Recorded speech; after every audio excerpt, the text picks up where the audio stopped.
McCardle has the last word. Scott. Hey, John. Thanks, Mike. Millions in southern parts of the United States remain on high alert this evening with tornado warnings and flash floods. Fender bender was totally his fault. I was treated like he was guilty already. The evidence he had to pay for to prove his innocence was the heat. Even though our summers may be short, they can carry a punch. The warning from Environment Canada as temperatures soar. Also tonight, losing everything. He's devastated. Several businesses in Kerrisdale destroyed by fire.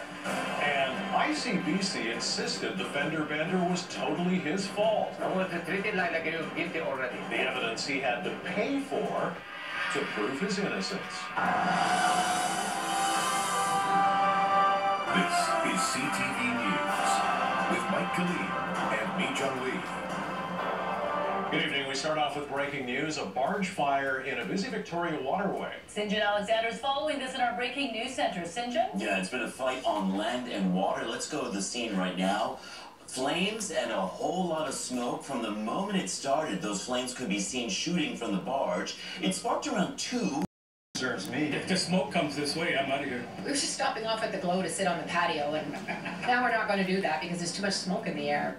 Lots of talk about smoke. We're told they do have a handle on it. The flames are out. Hot spots too, but we still don't know the cause. Mike? All right, Sinjin, thank you. You bet.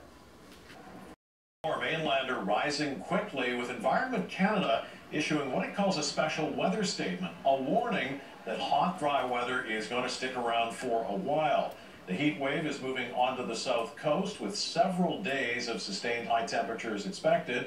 CTV's Sarah McDonald reports on the sudden arrival of summer weather that could be record-breaking.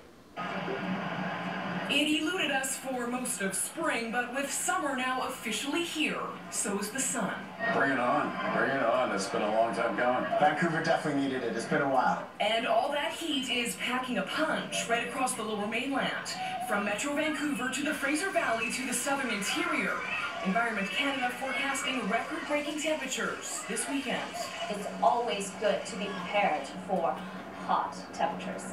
Temperatures well into the mid-30s in some areas. Another extreme weather event on the heels of the region's rainiest spring season on record. Because we've had such a wet spring, we can expect the pattern is shifting to the other end, which is potentially a drier and warmer than normal summer.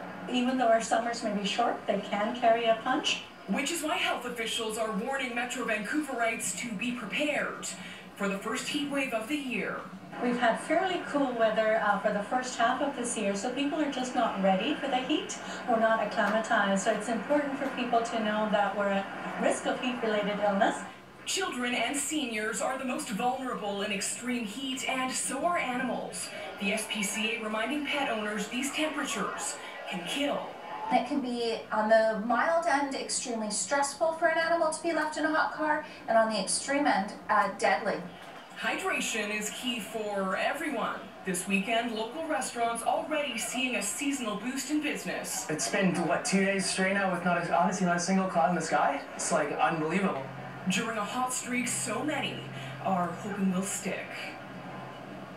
And local businesses situated near the waterfront, like here in English Bay, are especially hoping that this hot weather is here to stay. The beachgoers, like the ones behind me, are filling a lot of tables in bars and restaurants ahead of an already busy weekend in Vancouver. And we're told with patio season now in full swing, restaurants can expect to see an extra 40 to 60% in revenue.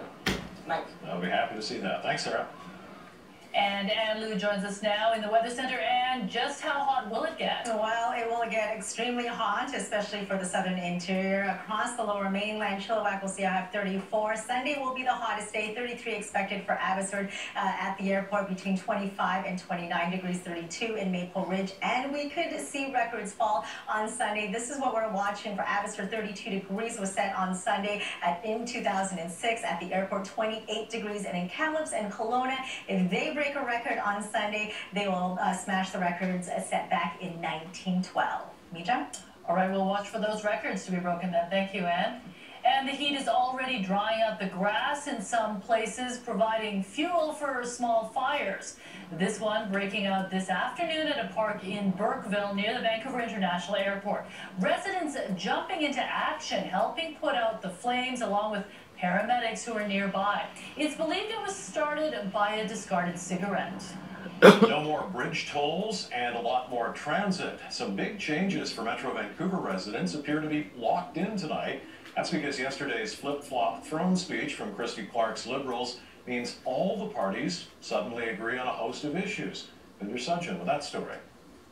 In Metro Vancouver, you don't need to go far to find someone concerned about the cost of living. Very, very expensive. I think it's going a bit higher, especially with housing. Some relief may soon be on the way thanks to a political situation that is unstable and unusual. The Christy Clark government has shifted its priorities to the left. The whole of the throne speech was extraordinary. We could actually make a list of the NDP and Green Party platform options that are now part of the throne speech. That means whether it's the NDP or Liberals in power, change is imminent, if the politicians keep their promises. Both parties plan to eliminate tolls on metro bridges, get rid of MSP fees, provide cheaper childcare, and fund school playgrounds. I think we do need a better transit system. That also appears to be on the way, with pledges to expedite the Patello Bridge replacement, expand transit options, and revisit the Massey Bridge design. And I think the proof is in the pudding, and we'll see when they actually do it. The Liberals claim a larger than expected surplus will cover the cost. Many of the policy shifts will benefit Metro residents. I think they thought that they really lost this election in the vote-rich areas of Vancouver and the Lower Mainland. One driver wants to warn others about the dangers of accident fraud, and he has the video evidence to prove it. As CTV's David Mulco reports tonight, his case shows that sometimes ICBC decides drivers are guilty until proven innocent. Did you see it coming? What's the point? No, and they didn't expect that. Wesley Jagelski says what started as a small headache the morning of May 11th quickly turned into a nightmare. I'm really angry. Not because of the damage to his car, His bumper. Look at that. but because of what came next. I was treated like you're guilty already. Treated like you were already guilty. Already guilty. This traffic cam footage shows a red pickup waiting to turn left at King George and 88th. Then Jagelski pulls up behind in a white SUV. So this is you? Yeah, that's my car. Watch closely, because the pickup shifts into reverse.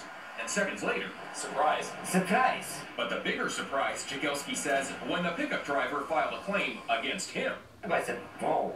And ICBC sent him not one, but 2 notices, and told him as the driver of the rear vehicle, the onus was on him to prove he didn't do it. So Jagelski asked the city for the footage, and then he got hit with a bill. $378, right on his debit card. I was so happy because I have proof. My innocence. But still angry that clearing his name took more than a month. Exaggerating a claim, we consider that fraud. And Chris Fairbridge with ICBC says this year he expects to double the number of claim fraud investigations in BC from 5,000 to 10. We see everything from people purposely burning their vehicles to staging collisions, but we've had people go to jail, yes.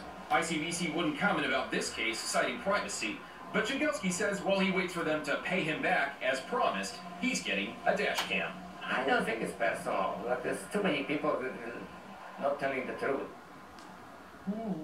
Well, David joins us now. So why doesn't ICBC just track down the street camera evidence for every claim? Because there is surveillance footage everywhere. Yeah, you're right. And this is resonating online. We're already getting comments from our viewers. It's really all about the numbers here. There are more than 250,000 crashes across BC every year. 55,000 of those are rear-enders. ICBC says they will chase the video down when there is, quote, objective evidence that a crash is not straightforward. So what we've learned here is you really have to protect yourself. 2 words, dash cam.